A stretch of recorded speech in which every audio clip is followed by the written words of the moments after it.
Hello traders, मैं आप सबका स्वागत करता हूँ आपके अपने चैनल मैट कैप फाइनेंस में। भाई कैसी चल रही है आपकी ट्रेडिंग? मैंने तो मंडे के दिन बहुत अच्छा ट्रेड लिया था और मैंने उसको छोड़ा नहीं। फ्राइडे तक मैंने उसको इंट्राडे से पोजिशनल में कन्वर्ट किया। क्यों किया, कैसे किया, स्ट्रेटेजी, मेरी माइंडसेट क्या थी, सब आपको एक्सप्लेन करूंगा। इस वीडियो को एंड तक ज़रूर देख लेना और मेरे वीडियो को लाइक कर देना, शेयर कर देना और सब्सक्राइब कर देना इस चैनल को। भाई मैं आपको डेली स्टॉक रिकमेंडेशन देता हूँ, प्लस आपको स्ट्रेटेजीज बताता हूँ, आपको अलग अलग इंडिकेटर्स के बारे में बताता हूँ, प्लस न्यूज़ अपडेट्स भी आपको देता रहता हूँ। तो भाई इन सब चीज़ों को आपको अगर इन्फॉर्मेशन चाहिए तो प्लीज़ ज़रूर इसको लाइक कर देना, शेयर कर देना और सब्सक्राइब जरूर कर देना भाई चैनल को। बेल आइकॉन दबाना बिल्कुल ना भूले भाई, वहाँ पे आपको अपडेट्स मिलते रहेंगे टाइम टू टाइम। ओके, सबसे पहले हम इस पर थोड़ा सा नज़र डाल लेते हैं। ये है भाई गवर्नमेंट का अनाउंसमेंट, महाराष्ट्र गवर्नमेंट का अनाउंसमेंट है, स्टेट का था। ओके, इंडिया के लेवल पे नहीं था, महाराष्ट्र स्टेट का था। वेंसडे को महाराष्ट्र स्टेट ने अनाउंस किया था कि स्टैम्प ड्यूटी जो है वो 5% से सीधा 2% पे आ गई है, यानी 3% से उन्होंने रिड्यूस कर दी है स्टैम्प ड्यूटी। स्टैम्प ड्यूटी क्या होता है? रियल एस्टेट का एक ये होता है, जैसे कि हम किसी लैंड को परचेस करने जाते हैं, घर को या रो हाउस को, बंगलो को, किसी भी चीज़ को हम परचेस करने जाते हैं तो हमें एक स्टैम्प ड्यूटी पे करना होता है। ओके, तो ये 5% था पहले, अभी हो गया 2%, 3% कम कर दिया है। जिनको लगता है 3% कम होता है, भाई 1 करोड़ के अगर फ्लैट पे आप अगर 5% यानी 5 लाख रुपए स्टैम्प ड्यूटी देते हो तो बहुत बड़ी बात है। ओके, 3 लाख रुपए कम कर दिया। इससे फ़ायदा क्या हुआ? भाई मैंने जिस स्टॉक में ट्रेड किया उसको बहुत ज़्यादा फ़ायदा हो गया ना। मैंने ना रियल एस्टेट के किसी भी कंपनी पे ट्रेड नहीं किया है। ओके, मैंने ये ट्रेड किया था एक बैंकिंग के स्टॉक पे। कौन सी बैंक थी आपको आगे बताऊंगा, इस वीडियो को एंड तक ज़रूर देख लेना। एक स्ट्रैटेजी भी सिखाने वाला हूँ, उस स्ट्रैटेजी को यूज़ करके ही मैंने ये वाला ट्रेड जो है वो लिया था। ओके, और उस स्ट्रैटेजी को आप इंट्राडे में भी यूज़ कर सकते हो, पोजिशनल में भी कर सकते हो और लॉन्ग टर्म के लिए, इन्वेस्टमेंट के लिए भी कर सकते हो। ओके, तो इस वीडियो को एंड तक ज़रूर देख लेना, स्ट्रैटेजी सीख ज़रूर लेना बहुत अच्छे से। ओके, तो भाई ये था how I made 15K in 5 days. 15,000 रुपये 5 दिन में कमाए थे मैंने। 3,000 रुपये पर डे का होता है अगर आप इसको एवरेज निकाल लोगे तो। ओके, 15,000 लोगों की मंथली सैलरी होती है, मैंने 5 दिन में निकाले। किस तरीके से निकाला देख लेना एक बार। ओके भाई, मैंने ट्रेड किया था इंड्यूसेंड बैंक पे। ओके, इंड्यूसेंड बैंक क्या है सब लोगों को पता है, जिनको नहीं पता, इंड्यूसेंड बैंक एक बहुत बड़ी बैंक है, रिटेल सेक्टर की बैंक नहीं है, ये कॉर्पोरेट सेक्टर की बैंक है। ओके, रिटेल में इतना ज़्यादा इसका जो इन्वॉल्वमेंट है नहीं है ज़्यादा, रिटेल इसमें कॉर्पोरेट में। ओके, अभी थोड़ा सा मैं इसको लिंक करता हूँ। ओके, इंडोसेंड बैंक को उस जो अनाउंसमेंट थी मैंने जो आपको पहले दिखाया उसके साथ लिंक करते हैं। ओके, इंडोसेंड बैंक जो है वो जनरली कॉर्पोरेट सेक्टर में ज़्यादा एक्टिव है, रिटेल सेक्टर में नहीं। रिटेल सेक्टर क्या होता है? रिटेल सेक्टर होता है जैसे कि हम मेरे जैसे, आपके जैसे कुछ जो आम लोग होते हैं वो बैंक में जाके लोन लेते हैं, सेविंग अकाउंट वगैरह वगैरह, जो कुछ भी उनकी सर्विसेज होती है वो हम जैसे लोगों के लिए ज़्यादा होती है। कॉर्पोरेट सेक्टर बैंक्स क्या होता है, यानी कि कॉर्पोरेट सेक्टर बैंक्स होते हैं जहाँ पे कंपनीज जाके लोन लेती है, बड़े बड़े लोन्स होते हैं। कंपनीज बड़ी बड़ी, जैसे रिलायंस हो गई, रिलायंस को वैसे अभी तो डेट फ्री है वो, बट वैसे ही समझ लीजिए कि रिलायंस हो गई, कुछ और कंपनीज पकड़ लेते हैं जैसे कि यूपीएल हो गई, ऐसी ही बहुत सारी companies, power grid, NTPC, Adani, ऐसी कुछ कंपनीज जाके लोन लेती है उनके प्रोजेक्ट्स के लिए। तो वहाँ पे ये बैंक उनको लोन प्रोवाइड करती हैं, तो वो होता है कॉर्पोरेट सेक्टर का। ओके, जहाँ पे सिर्फ कंपनीज को लोन दिया जाता है जनरली। तो इंडसइंड बैंक दोनों सेक्टर में है वैसे, बट रिटेल सेक्टर में उसका जो इन्वॉल्वमेंट है वो ऑलमोस्ट ना के बराबर है, बट ज़्यादा कॉर्पोरेट सेक्टर में। अब इसका लिंक हम करते हैं कि इंडसइंड बैंक के पास ज़्यादातर जो स्टॉक, यानी ज़्यादातर जो इंडसइंड बैंक के जो लोन है वो इन्होंने दिए हैं बिल्डर्स को, इंफ्रास्ट्रक्चर कंपनीज को। जैसे कि हम मान लेते हैं बहुत सारी इंफ्रास्ट्रक्चर जो कंपनीज है, जहाँ पे लैंड पे वो लोग बिल्डिंग्स वगैरह खड़ी करती है, बंगलोज, रो हाउसेस खड़ी करती है और लोगों को सेल करती है। अब ये कंपनी जनरली करती क्या है? रियल एस्टेट कंपनीज, ये कंपनीज कोई एक प्रोजेक्ट खड़ा करते हैं, जैसे समझ लीजिए कि एक बिल्डिंग खड़ी कर रही है, तो उसके लिए वो जेब से पैसा नहीं डालती। ओके, ये लेती है बैंक से लोन, इस चीज़ के लिए, बिल्डिंग खड़ी करने के लिए बैंक से लोन लेती है। ओके, बैंक को इसमें इंटरेस्ट देना होता है, बैंक बैंक को वो लोग इंटरेस्ट पे करते हैं। इसमें फ़ायदा क्या हुआ कि स्टैम्प ड्यूटी कम होने की वजह से ये कंपनीज को इसका फ़ायदा हो गया। अब ये कंपनीज इंडसइंड बैंक से लोन लेंगी ज़्यादा, क्यों? क्योंकि स्टैम्प ड्यूटी कम हुई 3%, 100 करोड़ के इस पर 3% यानी कि 3 करोड़ होता है। 3 करोड़ छोटी अमाउंट नहीं है। ओके, 3 करोड़ कमाने को ज़िंदगी लग जाती है, बट फिर भी इंडसइंड बैंक से ये लोग लोन लेंगे, इंडसइंड बैंक को इसका फ़ायदा होगा। ओके, तो ये एक इसका पीछे का माइंडसेट था मेरा। ओके, तो यहाँ पे इंडसइंड बैंक के जो ज़्यादातर कॉर्पोरेट कस्टमर है, कॉर्पोरेट जो कस्टमर्स है वो सारे रियल इस्टेट कंपनीज है। Okay, most of the time real estate companies ही जाती है इंडसइंड के पास में लोन लेने के लिए, इसीलिए इंडसइंड बैंक को मैंने चूज़ किया था। बट ये जो मैंने इन्फो अभी बताई ये मैंने वेंसडे के दिन यूज़ की थी, क्योंकि मैं इस ट्रेड से वेंसडे को निकलना चाहता था। ओके, बट मैंने निकला नहीं, इसको बचाए रखा और मुझे प्रॉफिट ऑलमोस्ट डबल से ज़्यादा हो गया। ओके, कैसे हुआ देख लेना एक बार। भाई मैंने तीन चीज़ें यूज़ की थी। ओके, तीन बेसिक इंडिकेटर, ये चीज़ आपको आना ज़रूरी है। ओके, इंडिकेटर्स का नाम क्या था? पहला था MACD, पता है, RSI ये भी पता है, वॉल्यूम चार्ट ये भी पता है। जिन लोगों को नहीं पता डरने की ज़रूरत नहीं है भाई, मैंने नीचे डिस्क्रिप्शन में सारे वीडियोस के लिंक्स डाल दिए, आप एक बार देख ज़रूर लेना।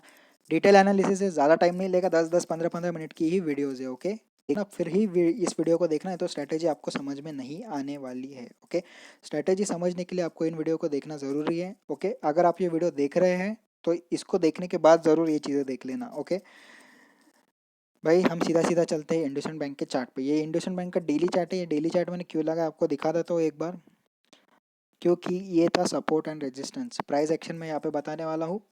सपोर्ट एंड रेजिस्टेंस आपको नहीं पता, नीचे लिंक मिल जाएंगे इसकी भी। ओके, डरने की कोई ज़रूरत नहीं है, सारी इन्फॉर्मेशन मैं पहले ही दे चुका हूँ।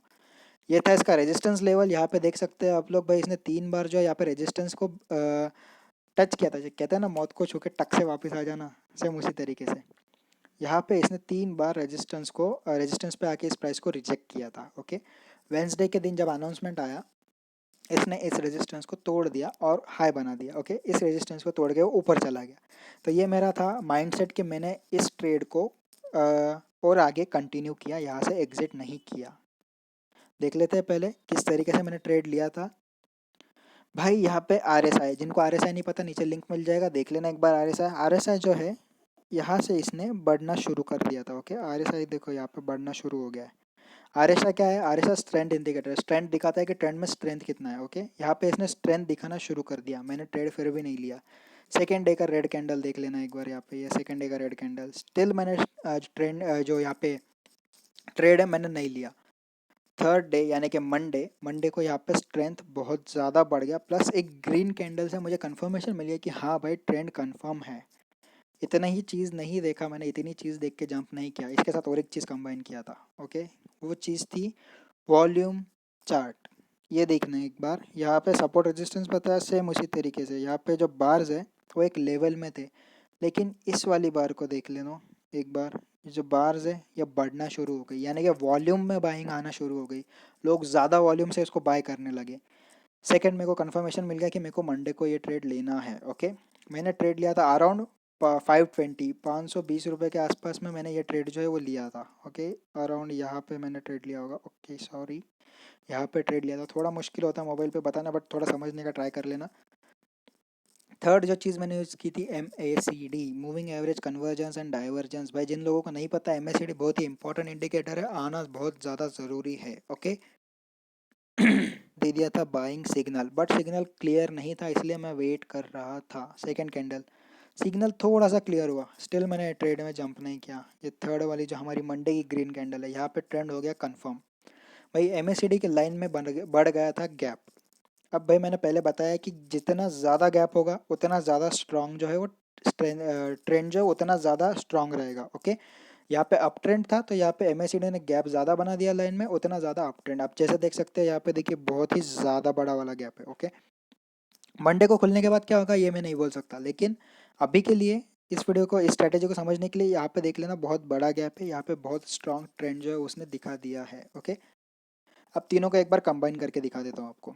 सॉरी, हाँ, तो यहाँ पे था हमारा MACD, सेम वहीं पे वॉल्यूम चार्ट बढ़ने लगे। तीसरा देख लेना यहाँ पे RSI, तीनों इंडिकेशन हमें बुलिश सिग्नल दे रहे थे।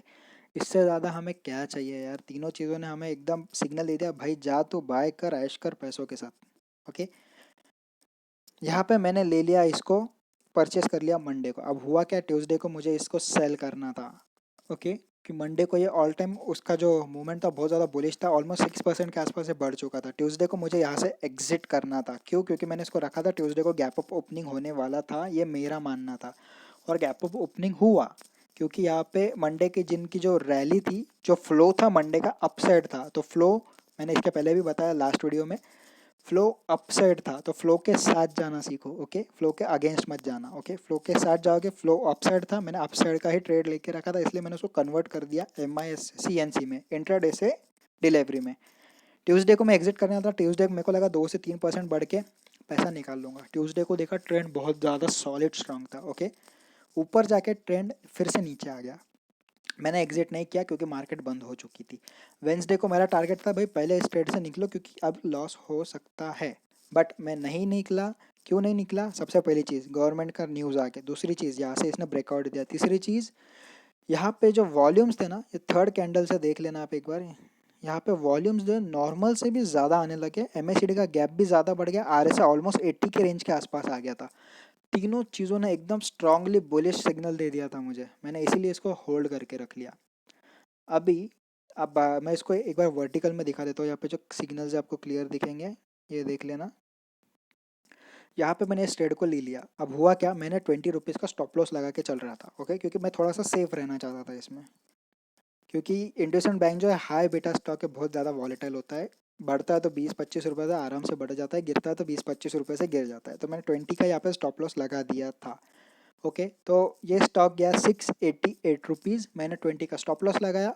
और जब स्टॉक रिवर्स आया 68 का जो था, यहाँ पे स्टॉप लॉस हिट हो गया और मेरा ट्रेड से मैं अपने आप बाहर निकल गया। इसीलिए मुझे यहाँ पे हुआ 15,000 का प्रॉफिट। 15,000 छोटी अमाउंट नहीं है भाई, कमाने के लिए जाओगे 15,000, जॉब वाले 100 गालियाँ देंगे, एक महीना ऊपर से तुम्हारे क्या कहते हैं उसे घिसना पड़ेगी। ओके, तो भाई 15,000 कमाने को बहुत टाइम लगता है, मैंने 5 दिन में कमा लिया। किस तरीके से कमा, स्ट्रैटेजी मैंने दिखा दिया। ओके, मैं यहाँ से एग्जिट क्यों हुआ, स्टॉप लॉस हिट होने की वजह से, ना कि मैंने खुद से एग्जिट किया है। ओके, मेरा स्टॉप लॉस यहाँ पे जो है हिट हो गया। अब मैं आपको एक बार दिखा देता हूँ इसको इंट्राडे में कैसे यूज़ करना है।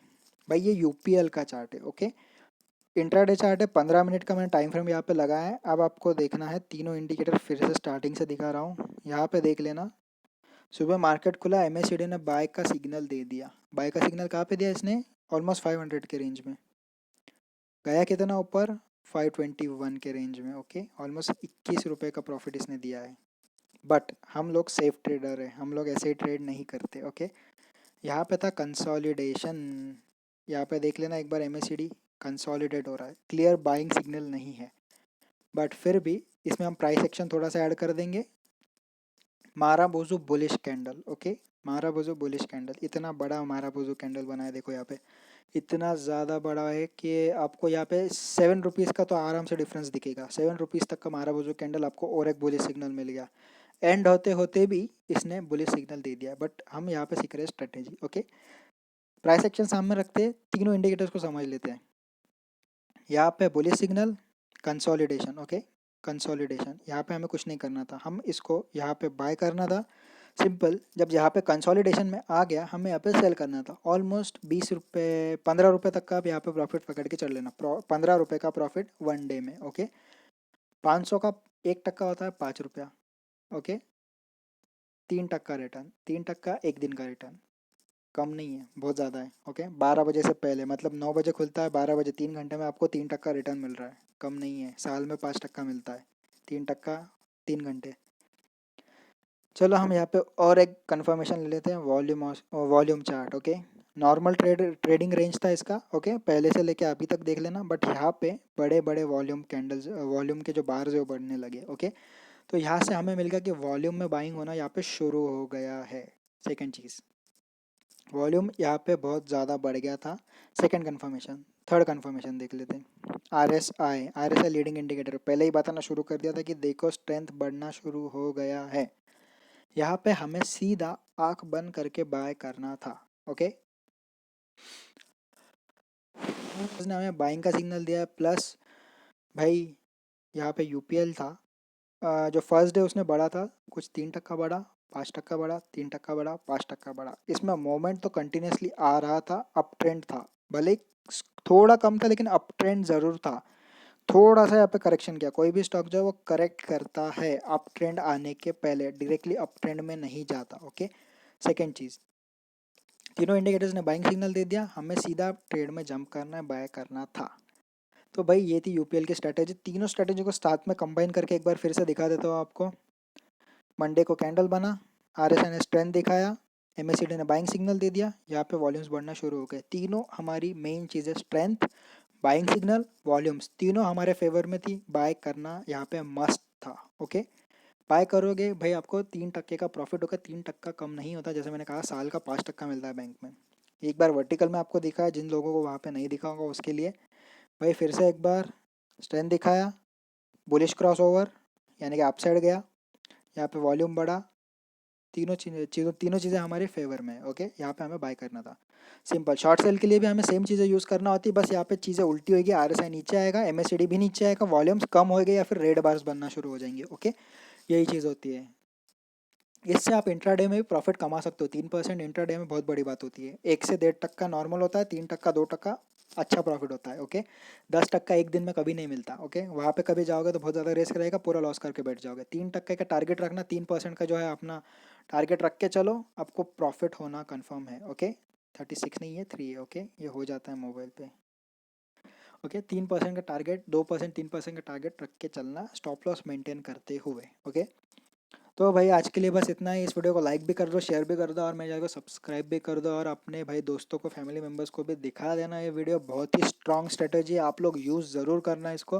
बट यूज़ करने के पहले मैं कहूँगा इसको थोड़ा सा प्रैक्टिस ज़रूर कर लेना, क्योंकि प्रैक्टिस आपको ज़्यादा परफेक्शन दे देगी।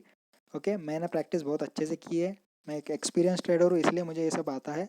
आप लोग ज़रूर प्रैक्टिस कर लेना, डायरेक्टली जंप करने की नीड नहीं है। ओके, हमें कोई घाई नहीं है, प्रॉफिट भले ही कम हो, लॉस नहीं होना चाहिए। ओके, तो भाई बस आज के लिए इतना ही। Bye bye, happy trading, good night.